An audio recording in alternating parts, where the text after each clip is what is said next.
Hello patient, तो कैसे हैं आप लोग। उम्मीद करता हूँ सब अच्छे होंगे। तो इस वीडियो में जो अपन देखने वाले हैं त्रैमासिक परीक्षा 2022-23 कक्षा 11वीं विषय हिंदी। तो जो हिंदी का पेपर होने वाला है क्लास 11th के लिए, वो पेपर अपन देखने वाले हैं। चाहे आप आर्ट्स से हो, चाहे आप साइंस से हो, चाहे आप कॉमर्स से हो, किसी भी सब्जेक्ट स्ट्रीम से हो, सभी के लिए जो है हिंदी का पेपर सेम रहने वाला है पेशेंट। तो इस पेपर को कंप्लीट आपको याद कर लेना। हर एक क्वेश्चन देखो, 14 से लेकर 16 क्वेश्चन, टोटल 16 क्वेश्चन आपके पेपर में आए हैं। ठीक है, तो कंप्लीट पेपर को आपको याद कर लेना। हर एक क्वेश्चन को आपको अच्छे तरीके से याद करना है। त्रैमासिक तिमाही जो आपके एग्जाम है कक्षा 11वीं विषय हिंदी का, तो कंप्लीट पेपर देखेंगे। हर एक क्वेश्चन का आंसर भी आपको बताया जाएगा। देखो क्वेश्चन नंबर फर्स्ट की बात करते हैं, प्रश्न नंबर 1 से कि सही विकल्प चुनकर आपको लिखने हैं। नमक का दरोगा गद्य की किस विधा का प्रतिनिधित्व करती है। ठीक है, तो ये एक तरीके से पेरिस्टेंट क्या है, एकांकी है। ठीक है, क्या है, एकांकी है। कबीरदास जी की रचना है, तो कबीरदास जी की रचना जो है पेरिस्टेंट वो क्या है, बीजक है इसमें से। ठीक है, ऑप्शन नंबर 4 दिए गए हैं, तो यहाँ पे क्या है, इसका राइट आंसर हो जाएगा बीजक। जो है वो किसकी रचना है, कबीरदास जी की रचना है बीजक।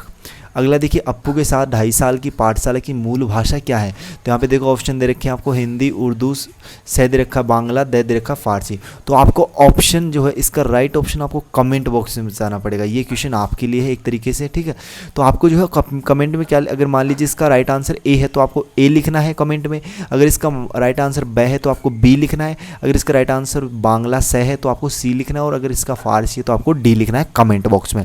देखते हैं देखें कितने स्टूडेंटों को जो है ये क्वेश्चन जो है इसका आंसर आता है। ठीक है, आप लिखें जरूर। ठीक है, ए बी सी डी में से कुछ भी जरूर लिखें।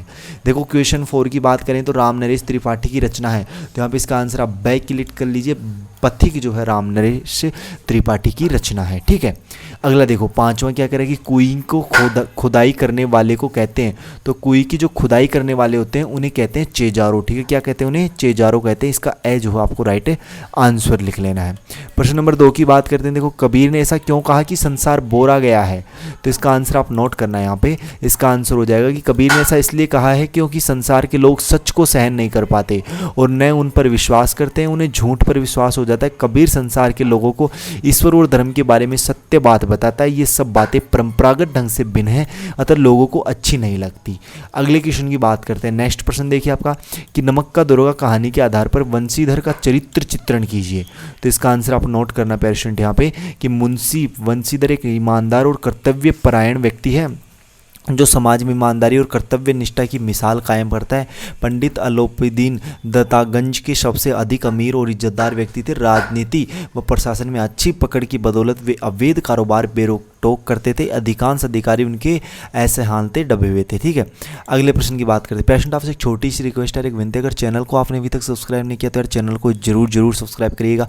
बेल का नोटिफिकेशन उस पर ऑल पे सेट कर लेना ताकि आगे आने वाले जितने वीडियोस उनका नोटिफिकेशन आप तक पहुँचेगा। और आपको जिस भी सब्जेक्ट की नीड है, जिस भी सब्जेक्ट की आपको वीडियो चाहिए, वो आपको कमेंट बॉक्स में जरूर बता देना। आपको जो है वीडियो बहुत जल्द मिल जाएगी। ठीक है, कंप्लीट पेपर के साथ विद सॉल्यूशन के साथ में मिलने वाली है, तथा उसकी PDF भी आपको मिलेगी, इसलिए कमेंट बॉक्स में जरूर बता दीजिएगा। प्रश्न नंबर 4 देखिए, लेखिका मियां नसीरुद्दीन के पास क्यों गई थी। तो इसका आंसर आप नोट करना है यहाँ पे कि लेखिका मियां जो थी वो नसीरुद्दीन के पास क्यों गई थी, ये अपना क्वेश्चन था। और इसका उत्तर जो हो जाएगा वो होगा कि लेखिका मियां नसीरुद्दीन के पास इसलिए गई थी क्योंकि वह रोटी बनाने की कारीगरी के बारे में जानकारी हासिल करके दूसरे लोगों को बताना चाहती थी। मियां नसीरुद्दीन 56 तरह की रोटियां बनाने के लिए मशहूर थे। ठीक है, अगले क्वेश्चन की बात करते हैं। 5वां प्रश्न देखिए कि पथेर पंचाली फिल्म की शूटिंग का काम 2.5 साल तक क्यों चला। तो इसका आंसर आप नोट करना है यहाँ पे कि देखो, पथेर पांचाली फिल्म की शूटिंग का काम 2.5 साल तक इसलिए चला क्योंकि फिल्म बनाते समय ये जो है कई प्रकार की दिक्कतों का सामना करना पड़ा। जैसे उस समय लेखक का एक विज्ञापन कंपनी में नौकरी करता था। अब जब उसे नौकरी के काम से फुर्सत मिलती तभी वह शूटिंग कर पाता था। लगातार शूटिंग कर पाना भी क्या नहीं था, संभव नहीं था। ठीक है पेशेंट, तो क्वेश्चन का आंसर जो आप यहाँ पे नोट डाउन कर सकते हैं। अगले प्रश्न की बात करते हैं। तो अगला प्रश्न देखिए यहाँ पे, प्रश्न नंबर जो है आपका कि मानव शरीर का निर्माण किन पंच तत्वों से जो है हुआ है।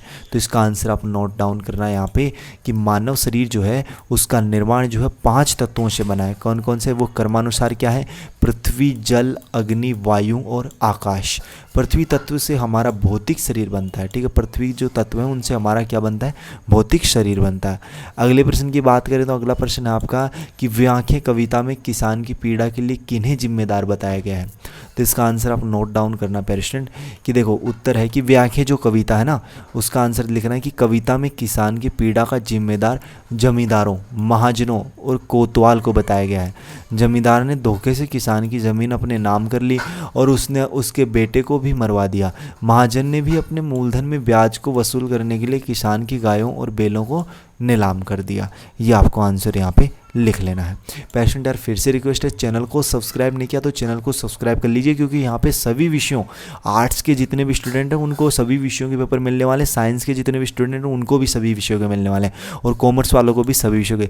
बस आपको कमेंट में ज़रूर बताना कि सबसे पहले वीडियो कौन से सब्जेक्ट की चाहिए आपको, ठीक है, वो आपको कमेंट में बताना। चैनल को जरूर सब्सक्राइब करिएगा, बेल का नोटिफिकेशन उस पर ऑल पे सेट कर लेना। अनुपम रंग बिरंगे नूतन के रूप में सूर्य के सम्मुख कौन थिरकती हुई प्रतीत हो रही है। तो इसका आंसर आप नोट डाउन करना है यहाँ पे कि प्रतिदिन नूतन वेश बनाकर रंग बिरंग निराला कवि के सम्मुख थिरक रही है। नभ में वारिद माला प्रकृति हर क्षण यहाँ वेश बदल रही है। ऐसा लगता है कि बादलों की पंक्तियाँ सूरज के सामने नृत्य कर रही हैं, ठीक है। अगले प्रश्न की बात करते हैं। अगला प्रश्न देखिए यहाँ पे प्रश्न नंबर 8 है कि कर्जन को इस्तीफा क्यों देना पड़ गया। कर्जन था जो था उसको इस्तीफा क्यों देना पड़ गया। तो इसका आंसर नोट करना है यहाँ पे कि लॉर्ड कर्जन किसी फौजी व्यक्ति को, ठीक है, लॉर्ड कर्जन जो थे उन्होंने किसी फौजी व्यक्ति को अपनी इच्छा अनुसार एक पद देना चाहता था। उसकी यह बात ब्रिटिश शासन द्वारा अस्वीकार कर दी गई। उसने अपना क्रोध दिखाने तथा शासन पर दबाव बनाने के लिए अपने पद से इस्तीफा दे दिया।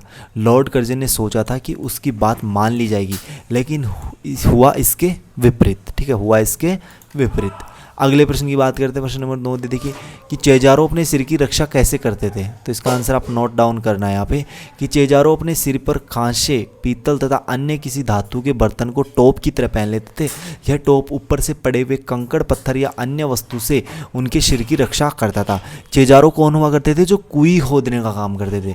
क्वेश्चन नंबर 1 में आपने देखा होगा, देखो क्वेश्चन नंबर 1 का जो 5 था, कुई खुदाई करने वाले को क्या कहते थे, चेजारो कहते थे। तो चेजारो कौन है, जो कुई को खोदते हैं वो, और वो अपने सिर पर रक्षा करने के लिए क्या करते हैं। इसका आंसर अपन ने देख लिया यहाँ पे कि चेजारो अपने सिर पर कांसे, पीतल अथा या अन्य किसी धातु के बर्तन को टोप की तरह पहन लेते हैं, ठीक है, टोपी की तरह जो उनको पहन लेते हैं। यह टोप ऊपर से पड़े हुए कंकड़, जैसे वो कुई के अंदर होते हो, ऊपर से जो कंकड़ या पत्थर पड़ेंगे वो उनसे उनकी जो है टोप उनकी रक्षा करेगा, ठीक है, सिर की रक्षा करेगा। अगले प्रश्न की बात करें तो प्रश्न नंबर 10वां है कि लेखक ने लता की गायकी की किन विशेषताओं को उजागर किया है।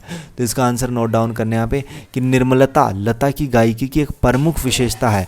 उसके स्वरों की निर्मलता, लता का जीवन की और देखने का जो दृष्टिकोण है ना, वही उसके गाने की निर्मलता में झलकता है।